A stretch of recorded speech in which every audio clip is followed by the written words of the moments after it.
প্রিয় সহকর্মী বন্ধুগণ, আপনারা জানেন বাংলাদেশে বেসরকারি স্কুল কলেজে প্রায় 3,80,000 শিক্ষক চাকরিরত রয়েছে।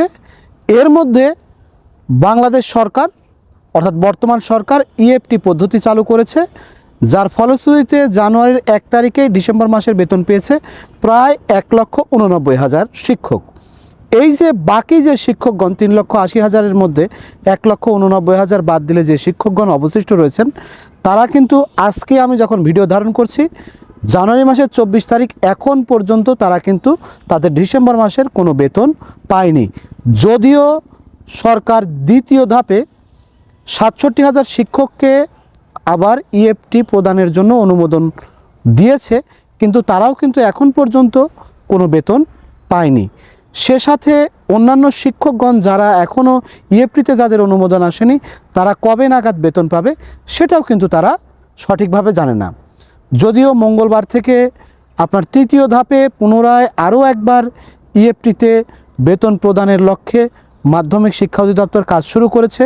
তারা সংশোধন করে তৃতীয় ধাপে আরও কিছু শিক্ষককে হয়তো সংযুক্ত করে হয়তো বেতন পাবে, অর্থাৎ ইএফটিতে তাদের অনুমোদন করবে।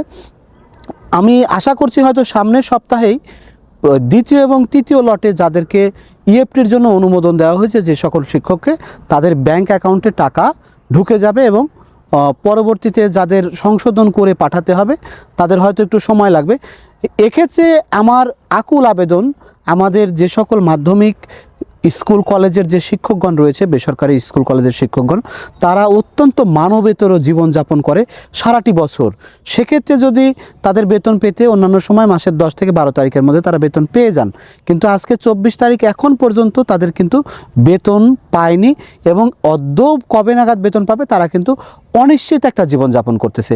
এক্ষেত্রে আমি কর্তৃপক্ষের দৃষ্টি আকর্ষণ করব যাতে করে দ্রুত এই সকল শিক্ষকগণ যাতে করে তাদের ডিসেম্বর মাসের বেতন পায় এবং সামনের যে মাসগুলো রয়েছে তারা যাতে নিয়মিতভাবে যথাসময়ে তাদের বেতন পায়, সেজন্য আশু ব্যবস্থা গ্রহণ করবেন।